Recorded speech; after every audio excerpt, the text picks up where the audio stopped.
আমি একটা মশা পালতাম খুব শখ করে। তখন আমি তাকে জিজ্ঞেস করলাম, এই মশা, তুই রক্ত কেন খাস? আমাকে কি উত্তর দিল জানেন? বলো, এই একমাত্র রক্ত, মানুষ মানুষেরটা খায় না। এছাড়া কি এমন বাকি রাখে মানুষের যেটা মানুষ খায় না? শুধু এটাই বাদ দেয়। এই জন্য আমি এই রক্তটাকেই খাই।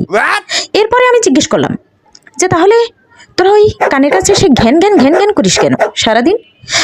বললো, আগে ওই ক্যাসেটে গান গাইতাম, টিভিতে গাইতাম, সবই ঠিক ছিল, কিন্তু মোবাইল আসার পর যখন ওই মানুষ মোবাইল ছাড়া গান শুনে না, আমি মোবাইলে গাইবো কি করে?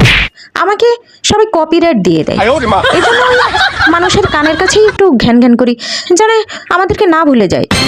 আমি আরও জিজ্ঞেস করলাম যে তাহলে রক্ত খাস খাস, কামড় দেশ কেন? সে আমাকে কি উত্তর দিল জানেন? বলল, মানুষ কখনো রাগ করে নিজেকে নিজে মারে না, অন্যকে মারে। তো আমি যদি কামড়টা দেই, ঠিক তখনই সে নিজের গালে নিজে থাপ্পড় মারে। আমি বুঝিয়ে দিতে চাই তারও ভুল আছে, এই জন্য আমি ওই কামড়টা দিয়েই রক্তটা খাই। তাহলে ওই মানুষটা বুঝবে কি করে যে তার জীবনে কত শত ভুল আছে? এই হচ্ছে আমার সেই পালিত মশার জীবন কাহিনী। তো কেমন লাগলো বন্ধুরা? অবশ্যই চ্যানেলটাকে সাবস্ক্রাইব করে দিও, পেজে নতুন হলে ফলো দিয়ে দিও।